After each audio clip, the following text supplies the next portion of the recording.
இதுக்கும் எனக்கும் சம்மந்தம் இல்ல. கேட்டிருக்காங்க போட போறேன். என்னன்னா கீ செயின் வந்து நெயில் பாலிஷ் பாட்டில் வச்சு கேட்டிருக்காங்க. ஸோ அதுதான் பண்ண போறோம். ஸோ இதுக்கு எதுக்கு இவ்வளோ பில்டப் குடுக்குறேன் அப்படின்னு பார்த்தீங்கன்னா, அது என்னவோ தெரில. நான் இந்த கீ செயின் போட்டா மட்டும் ஒரு சில பேத்துக்கு ரொம்ப கடுப்பாயிருது. எப்ப பாரு கீ செயின் தானாக்கா, எப்ப பாரு கீ செயின் தானம்மா, வேற எதுவும் தெரியாதா அப்படின்னு. ஸோ அதுக்கு தான் முன்னாடியே கொஞ்சம் சொல்லிக்கிட்டேன். ஸோ ஃபர்ஸ்ட்டு வந்துட்டு பார்த்தீங்கன்னா, இந்த பாட்டில்ல வந்துட்டு உள்ள உள்ள ப்ரஷ்ஷை தனியா எடுத்துக்கிட்டேன்.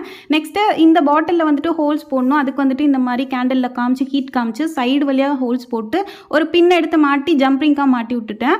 நெக்ஸ்ட் இந்த பாட்டிலுக்கு சென்டரில் 2 பக்கமும் ஹாட் ஸ்டிக்கர் எடுத்து ஒட்டி விட்டுட்டு அதை சுற்றி நான் பெயிண்ட் பண்ணிக்கிறேன். இது கொஞ்சம் டிஃப்ரெண்ட்டான ஷேப்பில் மாற்றலான்னு தான் நினச்சேன். ஆனால் எப்படி யோசிச்சாலும் எனக்கு ஐடியா வரல. சரி ஓகே, ஒரு லிக்யூட் டைப்பில் பண்ணலாமேன்னு பண்ணேன். ஸோ அதுக்கப்புறம் மேலே வந்து கிளிட்டர்ஸ் போட்டு அந்த ஸ்டிக்கர் ரிமூவ் பண்ணிட்டேன். அதுக்கப்புறம் கொஞ்சமாக வந்துட்டு வாட்டரில் கலர் ஆட் பண்ணி அதை அப்படியே பாட்டிலில் ஃபில் பண்ணிவிட்டு கீச்சன் செயினை மாட்டி விட்டுட்டேன். ஆனால் நான் ஏதோ ஒன்று நினச்சேன், அழகாக ரெட் கலரில் ஹார்ட் மட்டும் தெரியும் அப்படின்னு சொல்லிட்டு. ஆனால் நான் நினச்ச மாதிரி வரல, கொஞ்சம் சொதப்பல் தான்.